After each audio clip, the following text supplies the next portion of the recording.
சந்திர கிரகணம். சந்திர கிரகணத்தை பற்றி தெளிவாக தெரிஞ்சுக்கலாம் இன்றைய வீடியோவில்.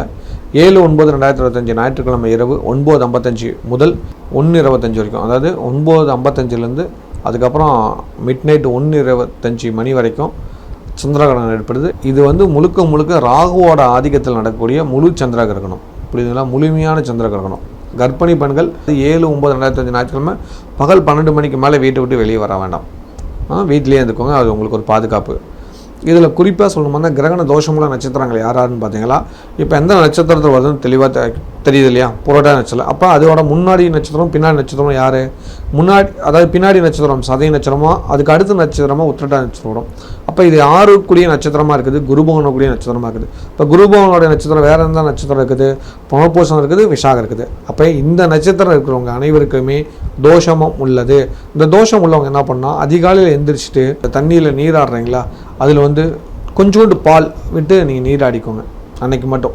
இது ரொம்ப ரொம்ப முக்கியம். சந்திர கிரகணம் இருந்தால் பால் தான் விடணுங்கிறது தெரிஞ்சுக்கோங்க. தர்ப்ப போடணுங்கிறது ஞாபகம் வச்சுக்கோங்க. எப்போவுமே கிரகணம் பிடிச்சிட்டா நம்ம தர்ப்ப பிள்ளை என்ன பண்ணணும், எடுத்து ஒரு தாம்பாள தட்டில் தர்ப்பையை போட்டு தண்ணி ஊற்றி வச்சிடணும். காலையில் அந்த தண்ணியை எடுத்து பால் உள்ள மரத்துக்கு ஊற்றிடணும். பால் உள்ள மரம்லாம் எதுன்னு பார்த்தீங்களா, மா பலா எல்லாமே பால் உள்ள மரம். புரியுதுங்களா? வேப்ப மரம் இதெல்லாம் பால் உள்ள மரம். இந்த மரத்துக்கு அடியில் ஊற்றிட்டிங்களா, அரச மரம் பால் உள்ள மரம், இந்த மரத்துக்கு அடியில் ஊற்றிடுறது நல்லது. எருக்கஞ்செடியும் வெள்ளெருக்கஞ்செடியும் பால் உள்ள மரம் தான். அதனால் தயவு செஞ்சு இந்த விஷயத்தை தெளிவாகிக்கோங்க. சந்திர கிரகணம் என்ன பண்ணணுங்கிறது தெளிவாக சொல்லிட்டேன். பிரார்த்தனை பண்ணக்கூடிய டைம் பார்த்தீங்களா 10 மணிக்கு ஆரம்பித்து 1 மணி வரைக்கும் செய்யணும். ஓகேவா? பிரார்த்தனை டைம். இந்த சந்திர கிரகணத்தால் நன்மைகள் நிறையா நடக்கும், பிரார்த்தனையும் நிச்சயம் நடக்கும்.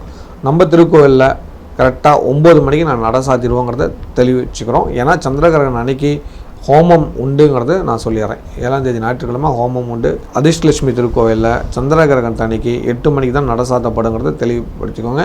8 மணிக்கு யாகத்தை முடிச்சுக்கோங்கிறது தெரிவிச்சுக்கிறோம். அன்னைக்கு நடக்க இருக்கிற திருவிளக்கு பூஜையை அடுத்த நாள் திங்கட்கிழமை செய்வோம் அப்படிங்கிறதையும் நான் சொல்லிடுறேன், பார்த்துக்கோங்க. ஏன்னா சந்திர கிரகணம் லேட் ஆகிடுச்சுன்னா பிரச்சனை எல்லாத்துக்கும். அதனால் அன்றைக்கி யாகம் மட்டும் நடக்கும், திங்கட்கிழமை திருவிளக்கு பூஜை நடக்குங்கிறது சொல்லிடுறேன், ஞாபகம் வச்சுக்கோங்க.